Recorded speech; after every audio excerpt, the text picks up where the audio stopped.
Good evening on this Tuesday night as this country and the world now reacts to another series of deadly terror attacks. Tonight, the urgent manhunt right now after the city of Brussels is rocked with multiple explosions at the airport and then in the subway. Americans among the injured, among those trapped, and you'll hear from them tonight. Authorities now putting out this image. 3 suspects at the airport, 2 of them believed to be the suicide bombers. The third man on the right, they believe, is on the run at this hour. We will analyze what else is in that photo. The first blasts at the airport, afterwards smoke and dust, the injured crying for help.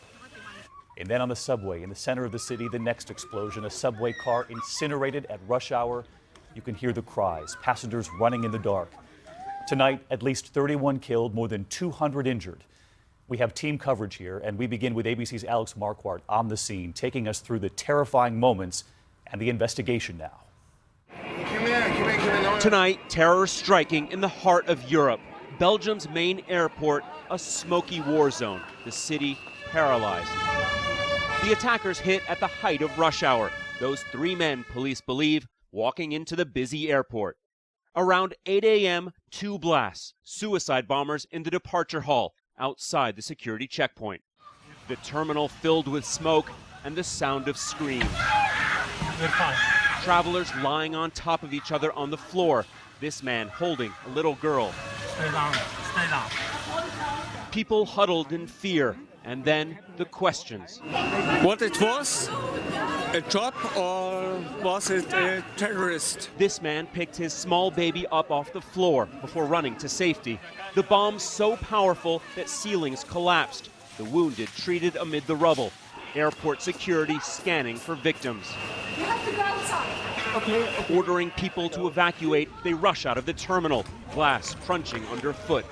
Outside, smoke pouring out of shattered windows as people raced away. We saw a lot of people really badly injured, with a lot of blood, and we know that it was even worse inside, but we could not see anything because of the smoke. At least 10 dead here and more than 100 injured, including 9 Americans, Mormon missionaries Richard Norby, Joseph Empey, and Mason Wells from Utah, and an American Air Force lieutenant colonel traveling back home with his family. But the horror was still unfolding. 9:11 a.m., just an hour after the airport explosions, 7 miles away, another bomb goes off near the offices of the European Union, this time in a packed metro car as it was leaving the station. In the dark tunnel, passengers climbed out of train cars, the terrified screams of a child. The path to safety down the dimly lit tracks. This man still clutching a bouquet of flowers. In other metro cars, people waited, confused. More panic set in. Some people started running. Some people started crying. Some people just stood still in disbelief and tried to make sense of whatever was going on. The car where the bomb went off, a twisted mass of metal. Outside, more smoke as the sidewalk becomes a makeshift triage center. First responders carrying some of the victims. Others sitting dazed as ambulances rush to the scene. At least 21 people dead. More than 100 wounded here, too. And at 4:19 p.m., 8 hours after the terror began, ISIS claimed responsibility. Brussels tonight, a city gripped by fear and uncertainty. This is normally one of the busiest avenues in Brussels, just outside the European Commission here. You can see those flags back there, now flying at half staff. This road should be full of cars now at rush hour. Instead, as you can see, it's eerily empty, shut down by police. The threat level here raised to the highest level. Police now looking for this man, the 3rd suspected bomber. Police choppers in the air, residents told to stay inside, watching from windows as officers patrol rooftops. Just a horrific day, and Alex Marquardt joins us now live from Brussels near the site of the metro bombing. And Alex, the U.S. Embassy tonight now telling Americans in Brussels to shelter in place. That's right, David. That warning going out this afternoon indicating that Belgian authorities fear what they call a serious and imminent attack. Most of the public transportation system here in Brussels is still shut down. So much of this city tonight emotionally and physically paralyzed. David? And the world stands with that city tonight. Alex, thank you.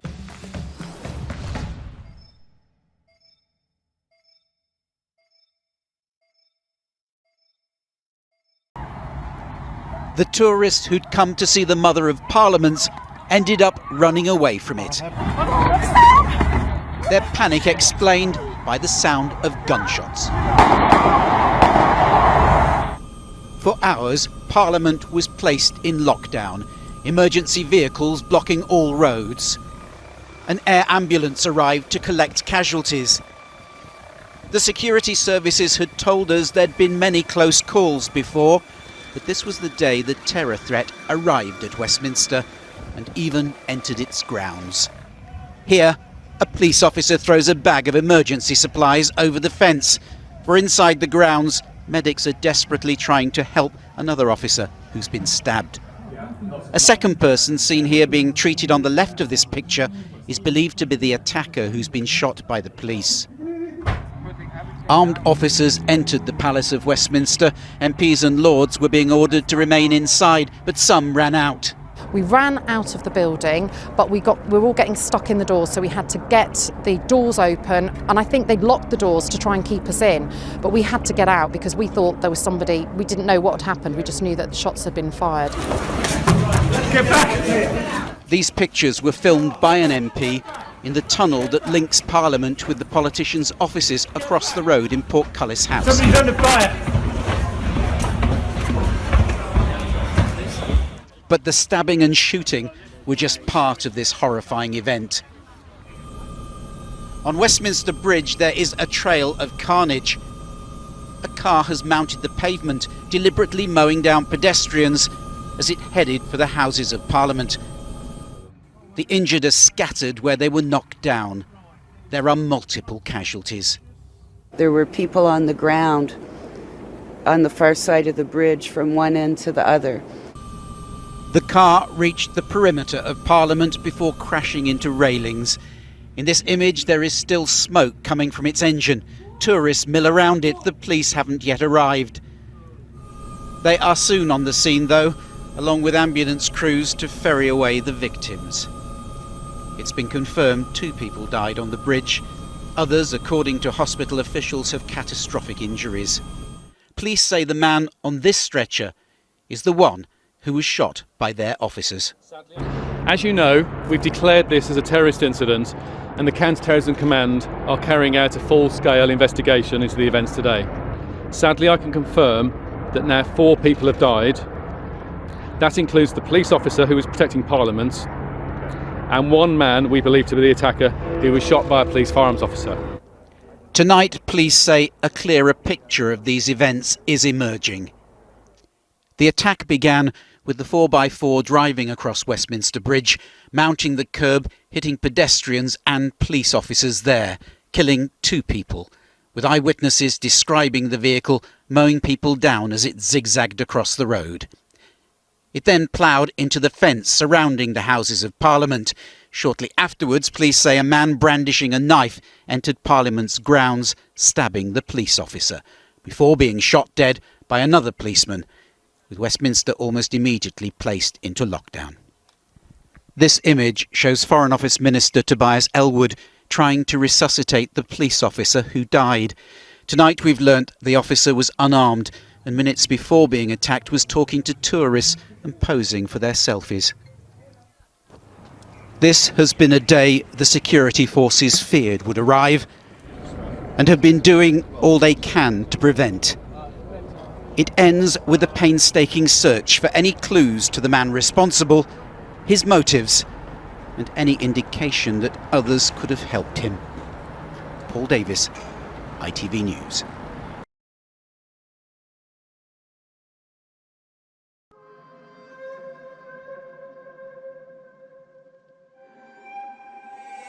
Hey, E-Mar.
After another mass shooting, President Biden now calling to tighten gun laws. I don't need to wait another minute, let alone an hour, to take common sense steps that will save the lives in the future. The president urging the evenly divided Senate to back 2 bills that would expand background checks. The proposals have already been passed by the Democratic-led House. This is not, it should not be a partisan issue. This is an American issue. For those bills to have a chance, Democrats need the support of at least 10 Senate Republicans. But Republicans have mostly been reluctant to make any change they say would infringe on Second Amendment rights. Within hours of the bloodshed in Boulder, what are we doing other than reflecting and praying? At a hearing on gun violence, Republican resistance was clear. Every time there's a shooting, we play this ridiculous theater where this committee gets together and proposes a bunch of laws that would do nothing to stop these murders. As a candidate, Mr. Biden pledged to introduce new gun control legislation on his first day in office, which he did not do. But on Tuesday, he pushed Congress to reenact an assault weapons ban like the one he helped pass as a senator. Colorado has an assault weapons ban, but a judge ruled that Boulder could not enforce it 10 days before the shooting. So, of course, police and the FBI have been working around the clock to learn how and why this happened.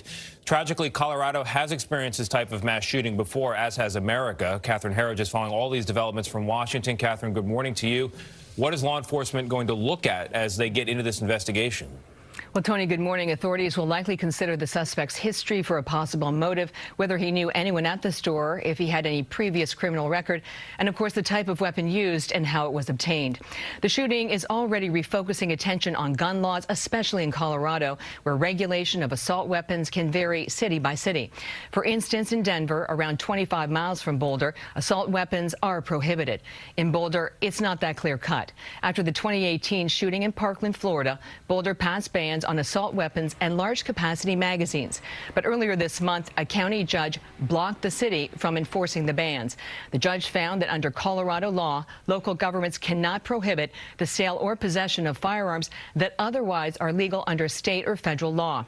It's unclear whether any of the weapons that fell under the bans were used in yesterday's shooting. Here in Washington, the Senate Judiciary Committee had already scheduled a hearing for this morning to examine the issue, which will now take on even greater urgency. Overnight, Senator Amy Klobuchar, a Democrat on the committee, said back to normal cannot mean a return to horrific gun violence. Tony. Catherine, thank you very much.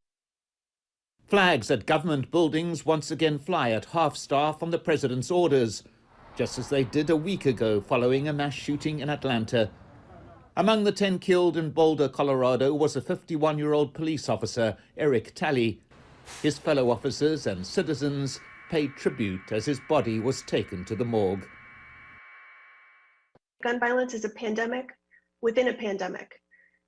We know about 50 million guns were sold in the last year, many of them to people who live in states that don't require a background check or training or permitting. And the president has called for a bipartisan push to institute stronger gun controls. We can ban assault weapons and high-capacity magazines in this country once again. I got that done when I was a senator. It passed. It was law for the longest time. Just across the street, as you mentioned at the top of the debate, is a theater where 9 people were shot and killed inside the Mother Emanuel Church. We all remember that day back in 2015. And every day in our country, over 100 people die from gun violence. You all have plans, I know, on this stage to address the gun crisis, but Congress has not been able to pass a major gun legislation in a quarter of a century. And just think about this. In those 25 years, we've had Columbine, Newtown, Parkland, Las Vegas. We could go on and on. Vice President Biden, I want to start with you. Why should anyone have faith that you're the one who can get this done now? Because I'm the only one that ever got it done nationally. I beat the NRA twice. I got assault weapons banned. I got magazines that could not hold more than 10 rounds in them. I got them eliminated, except we had a thing called an election with hanging chads in Florida, and it was not reauthorized. In addition to that, I passed the Brady bill with waiting periods. I led that fight. But my friend to my right and others have, in fact, also given to the gun manufacturers absolute immunity. Imagine if I stood here and said we give immunity to drug companies, we give immunity to tobacco companies. That has caused carnage on our streets. 150 million people have been killed since 2007 when Bernie voted to exempt the gun manufacturers from liability. More than all the wars, including Vietnam, from that point on. Carnage on our street. And I want to tell you, if I'm elected and I'm coming for you and gun manufacturers, I'm going to take you on and I'm going to beat you. I'm the only one who's done it. And that Biden, one of the things you see, A, you're the front runner. People start to show up to get in your face a little bit. B, Michigan, going back to Ronald Reagan, this is why they have the term Reagan Democrats. You have, white factory workers, mostly white men, who own guns, who think the Democrats are going to take them away. Joe Biden today having one of those moments.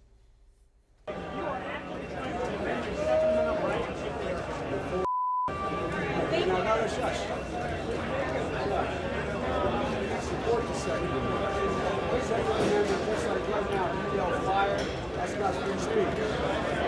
Compared to them, I have shotgun, I have 20 games, 12 games, my son's hunt. Guess what? You're not allowed to own anyway. I'm not taking your gun away at all. You need 100 rounds? And you were in veto when you said you're going to take our gun. I did not say that. That's not true. I did not say that. In recent days, former Vice President Biden has said about executive orders, some really talented people are seeking the nomination. They said, I'm going to issue an executive order. Biden saying there's no constitutional authority to issue that executive order when they say I'm going to eliminate assault weapons, saying you can't do it by executive order any more than Trump can do things when he says he can do it by executive order. Does the Vice President have a point there? Some things you can. Many things you can't. Let's let the Senator answer.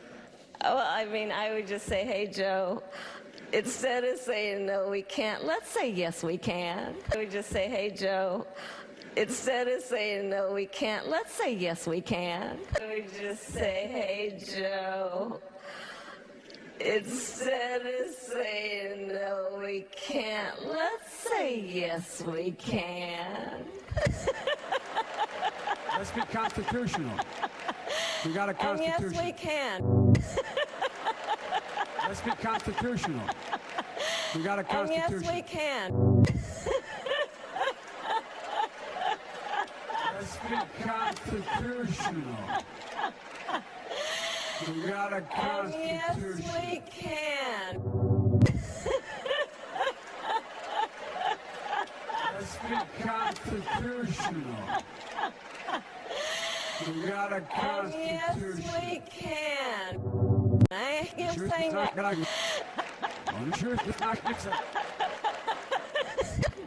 You say yes, and you. I am saying that. You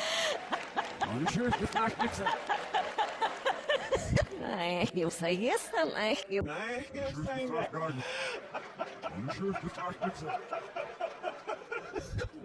You say yes,